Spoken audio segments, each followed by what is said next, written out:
नमस्कार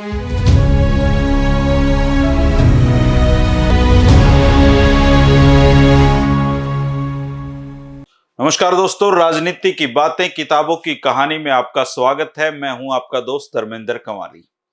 दोस्तों, कर्जा समझौता बोर्ड की कहानी तो कल हमने जान ली थी, लेकिन जब सोनीपत तहसील के कर्जा समझौता बोर्ड के गठन की बात शुरू हुई तो बहुत सारे लोगों ने चेयरमैन बनने के लिए चौधरी छोटूराम के इर्द गिर्द चक्कर काटने आरंभ कर दिए। लेकिन चौधरी छोटूराम के मन में सोनीपत को लेकर कुछ और चल रहा था। चौधरी भोला सिंह एडवोकेट यह चाहते थे कि चौधरी चंदगी राम, जो सांगी गांव के थे, उनको कर्जा समझौता बोर्ड का चेयरमैन बनाया जाए। दौड़ धूप करने वाले दूसरे प्रत्याशी चौधरी देवक राम वकील थे।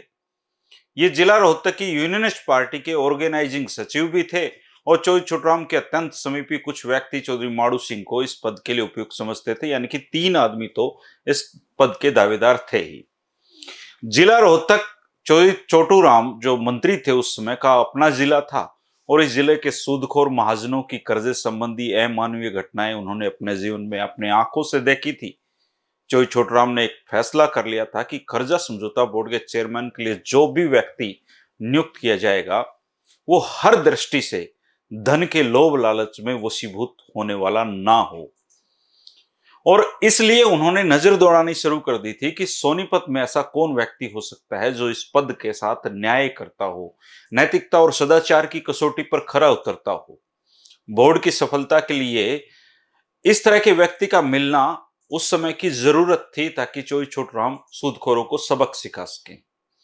1937 के चुनाव में विजय के बाद पंजाब की सरकार बनी थी और इस सरकार के मुखिया सर सिकंदर हयात खां थे और चौधरी छोटूराम इसमें विकास मंत्री बने थे। सुंदर सिंह मजीठिया राजस्व एवं सिंचाई मंत्री थे। मनोहर लाल खजाना मंत्री थे। अब्दुल हई शिक्षा मंत्री थे। खिजर हयात खान टिवाणा साहब पंचायत व स्वायत्त मंत्री थे इस सरकार में। जमींदारा पार्टी ने जब पंजाब की सत्ता संभाली तो पंजाब के ग्रामीण क्षेत्रों की आर्थिक स्थिति बहुत डावाडोल थी। पशुओं के लिए चारा और मनुष्य के लिए रोजगार और रोटी जुटाना बहुत बड़ी बात थी। सरकार की व्यवस्था का लाभ उठाते हुए विरोधी पार्टियों ने सरकार व जमींदारा पार्टी के खिलाफ अनर्गल आरोपों की एक लंबी श्रृंखला शुरू की और शहरी क्षेत्र के अखबारों ने उनका साथ दिया।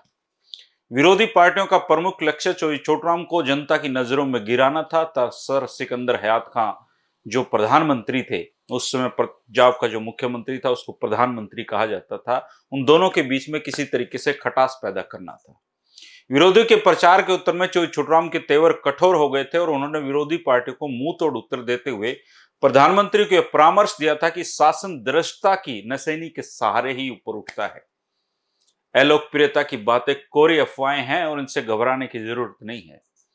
चौधरी छोटूराम के काफी समझाने पर भी प्रधानमंत्री सर सिकंदर हयात खां की जो स्थिति है वो डावाडोल रही और चौधरी साहब इतना आक्रामक बनना ठीक नहीं, उन्होंने इसको कहते हुए टाला उनको।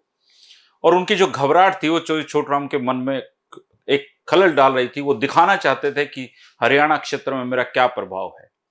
लाहौर से आकर चौधरी छोटूराम ने चौधरी टीकाराम और चौधरी माड़ू सिंह को बुलाकर कहा कि सोनीपत में इतनी विशाल किसान कॉन्फ्रेंस बुलाओ कि सर सिकंदर हयात खान का डावाडोल मन स्थिर हो जाए और शासन सत्ता में भागीदारी के कारण हमारे कार्यकर्ताओं में जो सुस्ती सी आ गई है वो भी दूर हो जाए। चौधरी माड़ू सिंह ने पार्टी के जिला सीईओ होने के नाते सोनीपत की कॉन्फ्रेंस को सफल बनाने के लिए रोहतक में पार्टी कार्यकर्ताओं से संपर्क किया और वे अपने अपने क्षेत्र में अधिक से अधिक लोगों को लाने के लिए जुट गए। पहली बार सोनीपत में सर सिकंदर हयात खां और चौधरी छोटूराम की विशाल कॉन्फ्रेंस होनी थी। मई 1938 में जसराना निवासी कप्तान टोडर सिंह की अध्यक्षता में ये कॉन्फ्रेंस सोनीपत में हुई। इसमें मनोहरलाल मंत्री पंजाब सरकार को छोड़कर प्रधानमंत्री सर सिकंदर हयात खां के सारे मंत्री शामिल हुए और चौधरी छोटूराम और सर सिकंदर हयात खां को एक हाथी पर बैठाकर कॉन्फ्रेंस में ले जाया गया। पंडाल के सामने कुछ दूरी पर कांग्रेस पार्टी की ओर एक सभा का आयोजन किया गया और परंतु कांग्रेस की जो सभा थी वो विफल रही। जब जमींदारा पार्टी का जुलूस कांग्रेस के पंडाल के सामने गुजरा तो थोड़े बहुत व्यक्ति जो मौजूद थे वो भी जुलूस में शामिल हो गए। विशाल कॉन्फ्रेंस की समाप्ति पर एसडीएम सोनीपत की कोठी पर दोपहर का भोजन आयोजित किया गया और वहां पर चौधरी छोटूराम ने चौधरी माड़ू सिंह को बुलाया। उस समय चौधरी माड़ू सिंह के साथ देवक राम वकील भी थे और दोनों व्यक्तियों को कॉन्फ्रेंस की सफलता पर चौधरी छोटूराम ने बधाई दी। इसके बाद चौधरी माड़ू सिंह को अलग से ले जाकर कहा कि सोनीपत में कर्जा समझौता बोर्ड बनाने जा रहा हूं और तुम्हें इसका अध्यक्ष बनाने का विचार रखता हूं। चोई माड़ू सिंह वकालत को छोड़कर अध्यक्ष नहीं बनना चाहते थे क्योंकि अध्यक्षता में कुछ रखा नहीं था। बोर्ड का काम समाप्त होने पर पुनः वकालत की ओर लौटना था और इस दौरान वकालत छूट जानी थी। जनता से टूटे हुए संपर्क को पुनः स्थापित करने में कठिन मेहनत लगती और समय भी जाया होता। इसलिए उन्होंने चोई साहब की इस इच्छा को बड़े विनीत भाव से स्वीकार करते हुए कहा कि चोई साहब, मैं तो वकालत में ठीक हूं, चौधरी देवक राम को आप बना लो। जमींदारा पार्टी के ऑर्गेनाइजिंग सचिव होने के नाते देवक राम को चोई साहब बहुत महत्व देते थे, लेकिन उनकी दृष्टि में इस पद के योग्य पाक साफ दामन वाले व्यक्ति वो नहीं थे। आप देखिए, जो आदमी पार्टी के लिए काम कर रहा है उसके प्रति भी चोई छोटूराम कैसी नजर रखते थे। चोई छोटूराम के पास देवकराम के दुश्मन अलग अलग तरह की शिकायतें करते रहते थे और इन अफवाहों के संबंध में देवकराम ने चोई साहब के सामने अपनी स्थिति स्पष्ट करते हुए कहा कि चोई साहब, ये ठीक है कि गोहाना के तहसीलदार ख्वाजा अकबर हुसैन मुवक्किलों को ये कहते हैं कि मुकदमों में देवकराम को वकील कर लो। तहसीलदार के कारण दूसरे वकीलों की तुलना में मैं ज्यादा पैसे कमाता हूं। इसके अलावा रिश्वत लेने में मेरा कोई हाथ नहीं है। यदि तहसीलदार पर रिश्वत लेने का मुकदमा चलाया जाता है तो मैं गवाहों की पहली पंक्ति में खड़ा मिलूंगा।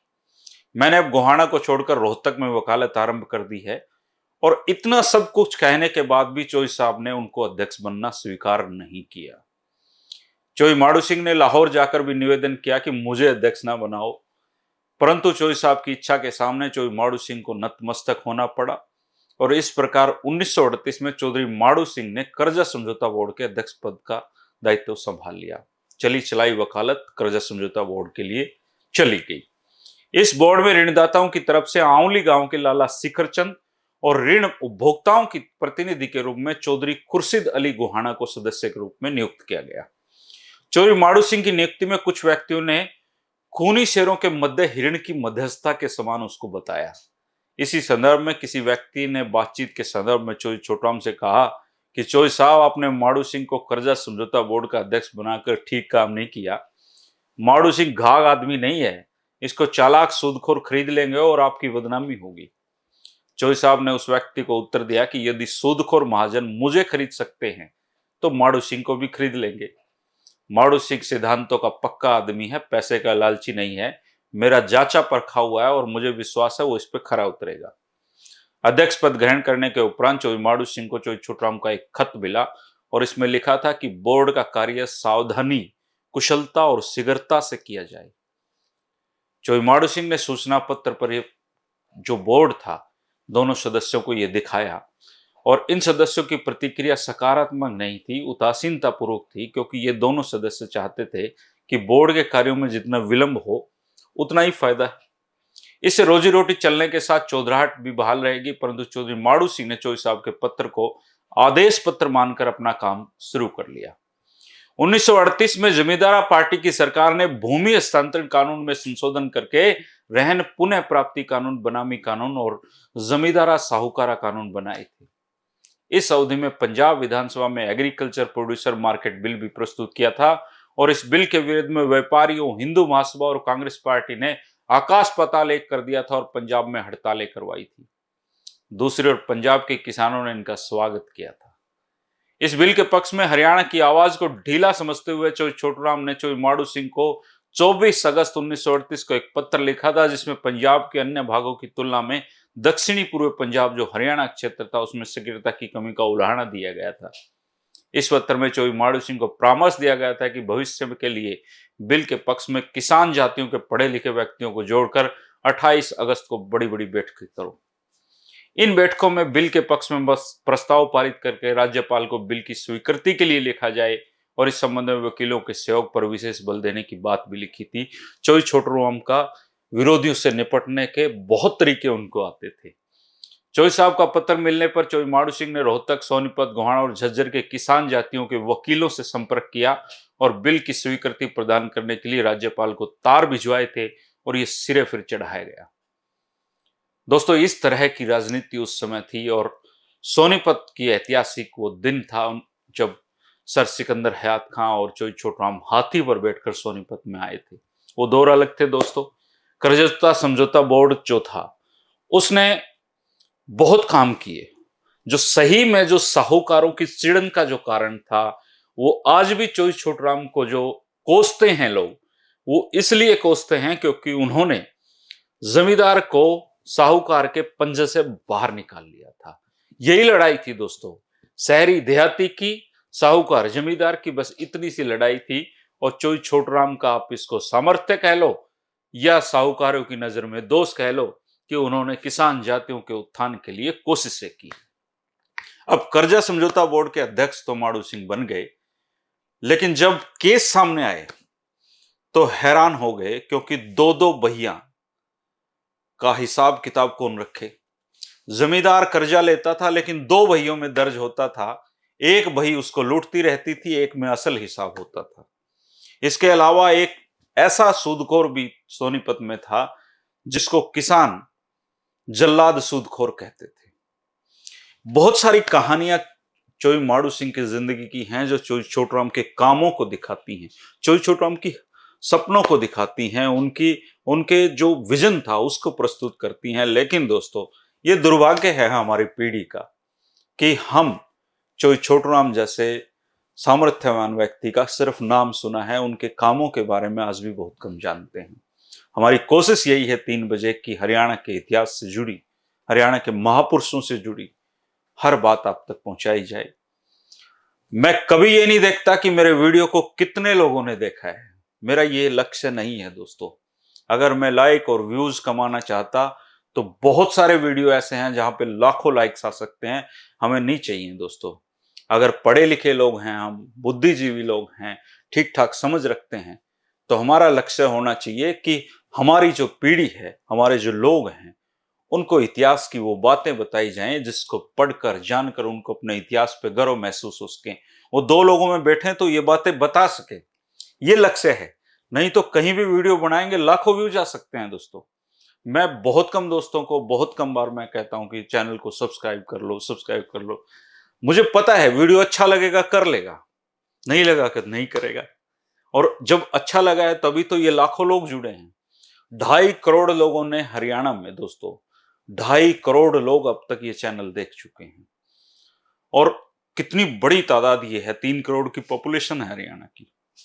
तो अच्छी चीजें पसंद आ रही हैं लोगों को, फैल रही हैं। उसमें मेरा जितना योगदान है उतना ही योगदान आपका भी है। मैं कम से कम 500-600 साथियों के नाम तो जानने लग गया हूं कि ये वो लोग हैं जो 3 बजे की चाय के साथ ये वीडियो देखना छोड़ते ही नहीं है। मुझे एक एक का नाम याद होने लग गया है अब। और मैं कोशिश करूंगा कोई ऐसा दिन रखा जाए दोस्तों, ऐसी व्यवस्था ऑफिस में बनाऊंगा कि आप उस दिन फोन करके हम बातें कर सकें और आप अपने विचार रखें और मैं सुनूं। ऐसा कौन सा दिन रखा जा सकता है, आप जरूर कमेंट करें। और 3 बजे इस समय मेरे ख्याल से सही रहेगा, लेकिन क्या ऐसा करना सही रहेगा कि आप मुझे फोन करें और मैं आपके विचार पूछूं?